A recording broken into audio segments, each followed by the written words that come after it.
Mike Salmanson, Shirley Circle. I'm going to wear two hats tonight. The first is as the former chair of the election committee known as Narberth Together, and the second is as private citizen Mike. So I'll start with as chair of the election committee. 2 weeks ago, a citizen of our borough came to council and in a public session that was recorded, claimed that based on reliable sources that she had heard that the developer of the Elmwood Avenue Church had made a campaign contribution to 4 of the current borough council members.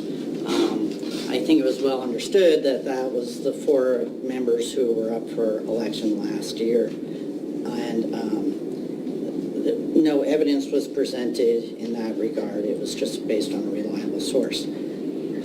I wanted to come tonight to put on public record rather than it then kind of got around on social media. As the former chair of, and I said the PAC, and that's not the right term, it's the election committee, to put to rest that allegation. It is not true. I have, and it's readily accessible to anybody who wants to go to Norristown, but I have the filed campaign reports from Norristown. I'm happy to make it reviewed by anybody in this room or anybody who wants to contact me to see the full record, even though it's available in Norristown. I'm a big believer in transparency, as I believe the candidates themselves campaigned on that issue, and I have their authority to share this information. Neither the developer nor anyone acting on his behalf, his interest related to him in any way, made any campaign contribution to those 4 candidates. I also, in the interest of full transparency, need to say that the report, maybe unbeknownst to people, under the campaign laws, you only have to report campaign contributions of $50.01 or more. So if you go to Norristown, you look in the report, you wouldn't know that it's incomplete in terms of anybody who made a campaign contribution. So I also want to say on the record that I have also looked at all the contributions that were made for less than $50. Wow. And yes, $10, $15. I have that report because those people generally would not be expected to have their contributions reported. I think it is only fair to them that I don't share that report in the same way because they would have no reason to believe that their $10, $5, $20 contributions would be a public record.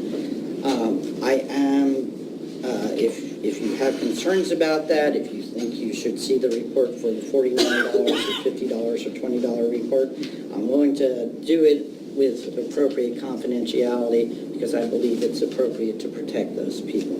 So that's my official campaign chairman hat, and I will move on to private citizen.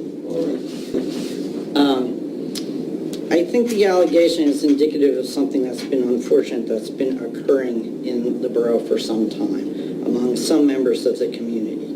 I think all of us are in favor of robust and healthy debate, especially on matters of what we want this borough to look like going forward. Certainly the zoning issues, the status of the church 114 forest are things that we all should feel deep and passionate about. But in doing that, I think we need to reaffirm our commitment to civility and truth. 2 years ago, I was at a forum of people from the national press, and they were all talking about, the problem of fake news and the proliferation of fake news and how that spreads, like you drop the fake news in the puddle and it spreads out over the whole ocean. And somebody asked the question, well, what can we do about it? And they said, you as private citizens have to draw a line in the sand and call it out when it happens. And so private citizen Mike is doing that right now. And private citizen Terry would like to back him up. Private citizen Dave's in on it, right? You're getting ahead of me. I think it is the repeated disparagement of our public officials who give their time and effort and energy and are paid people. Sean, Matt, I've seen it happen in this room and across the hall, as well as the unpaid people who sit on commissions, such as myself, as the chairman of the Civil Service Commission, and others who care about this community, is antithetical to the ideas of an informed and active citizenry.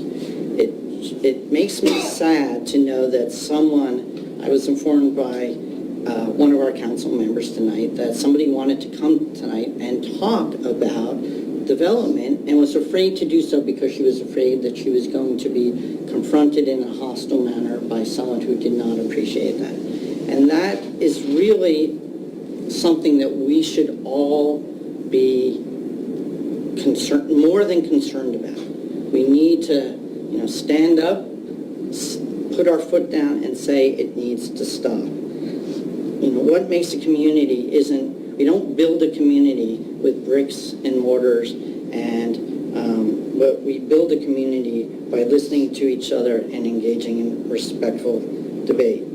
I think we all need to personally make a commitment to say that not just the targets of these false rumors and innuendos and criticisms, but those of us who are not targets, and that's where I'm going to call on my fellow community members to say, every time this happens, I think we all need to stand up figuratively and literally against rumor-mongering, fake news, innuendo, and ad hominem attacks. Whether it's in a public forum, whether it's in social media, it's in the streets, the sidewalks, or the great bars that we have in town. I'm going to end with Lincoln, because I always... you came to see the play, right? I'm going to appeal to the better angels of our neighborhood and remind everyone that a house divided against itself, how's that for a key pitch for my play, cannot stand. And I really hope that everybody takes that to heart moving forward, because it's been going on now for some time, and we've allowed it to happen, and it really is starting to be a cancer on the community.